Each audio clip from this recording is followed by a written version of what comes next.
Singer and songwriter Elise Testone is known for her time on American Idol. She tells me what she's working on right now, musically, for this edition of Quintin's Close-Ups. And if you haven't already, subscribe to my YouTube channel and like Quintin's Close-Ups on Facebook.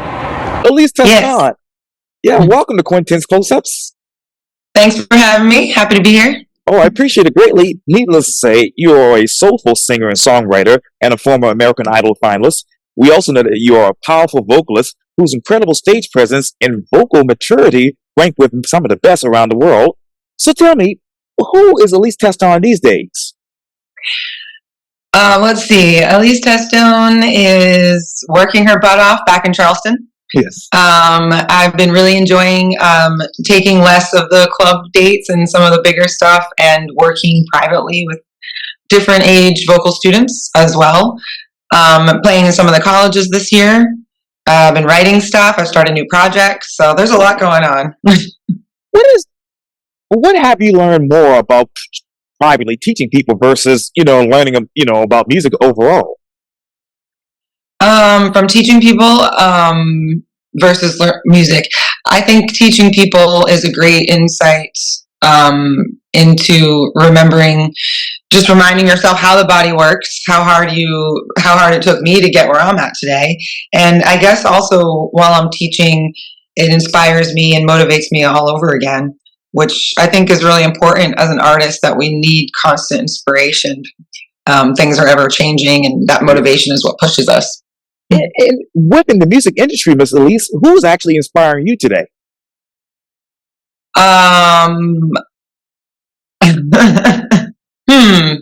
That's a good question. A lot of different people, but in different ways.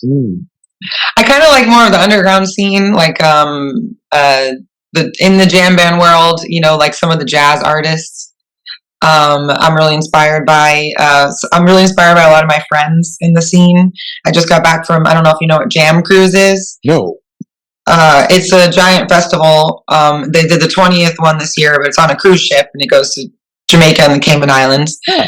And that was one of the best experiences I've had all year. I was invited as an artist at large.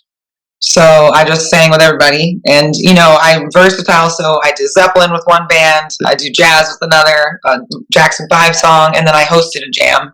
And all these musicians I look up to, Corey Wong is one of them. If you don't know him, all of that band was there waiting to play in my jam. So that was amazing to be able to lead and host that.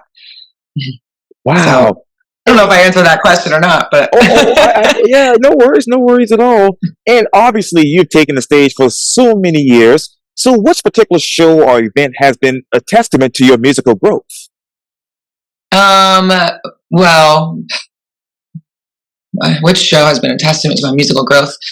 Every show, in a way, that comes from today and on is a testament to that. I would say last Friday I did a show at the Music Farm in Charleston, and it was awesome. It was someone from people that I've looked up to for so long in the band, and it was my original music with psychedelic soul, so like Jimi Hendrix, Sly, Parliament, and the Funkadelic, and Zeppelin, all mixed into that. And I actually wrote a message to someone that has looked out for me for years after the show, and I said, I feel like I'm hitting this point in my musical journey where all the things I've learned and all the experiences I've had and all the tedious things I didn't like to do, and everything's coming to a head, and it's all paying off in a way that I never expected.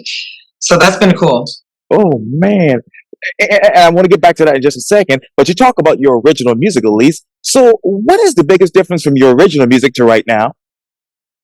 My original music to right now. You mean what I've written in the past and what I'm writing now? Yeah, exactly right. Yes, ma'am. I think it depends where I am in my life and who I am as a person and how I've grown. So I've noticed some of the stuff I'm writing now is a little bit more simplified, whereas before I wanted every single thing you can imagine. We need a French horn right there. Yeah, and sometimes you just don't need all of those elements, and sometimes you do. But I've been working on focusing on what the song needs versus the possibilities, What are the possibilities in your particular songs? Well, the last one I just released called Let Me Be Me I love it. There was a French horn in that one.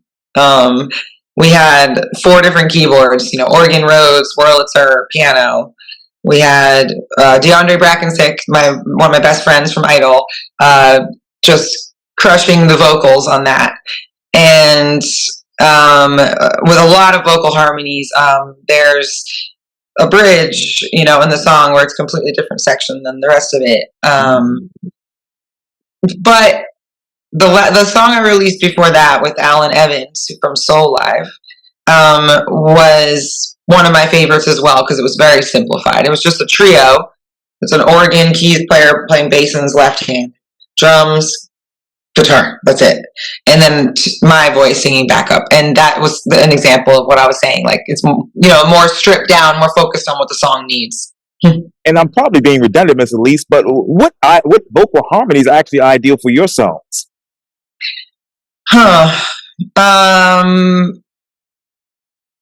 Like, you mean like what pitches, or yes, I don't know. Yes, ma'am. Yes, ma'am. I like a low and a high harmony, usually on the hooks, and then I like a subtle harmonies in the verses and spots that I want highlighted. Wow, amazing. And you talk about, obviously, your new release, and you've produced a lot of songs over the years. So which one of those songs actually describes you? I guess they all do in a way, because they're all different stories. In This Life, the first release, In This Life is I foresee what I want in this life. Talking about, how we waste our time in situations we don't realize we're in, with manipulation or people mistreating you. And, sometimes maybe if it happened to you when you're younger, you believe that it's normal. And maybe for me, I felt like that song was kind of waking up, like, it's not cool to be mistreated and beat up or manipulated, and I'm strong enough to make those choices and move past those things. Wow. Hey, obviously, as you just mentioned, in many of your songs, there's a different story. So how do you tell your story next? Yeah, that's a great question. Let me know if you figure it out. I don't know. I mean, what is the next story? I mean, I just wrote a song about chickens, like, that's not going to hit. But well, I had 2 chickens, but now they're gone. But it was actually a pretty little melody. But yeah, that was probably not going to hit. They always end up being about a relationship. I'm trying to see if I can not do that. Not that it's a bad thing. Right. I just want to branch out a little bit more. So it doesn't have to be love interest. It could be like with a manager or just a crappy person, And what ideal genre will help with that? With not doing that? Well, doing it.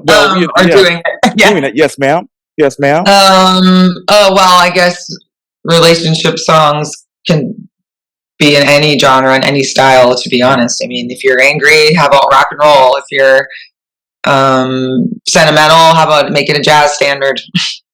Right? So I guess it just depends on the mood. And speaking of mood, what's on your playlist today?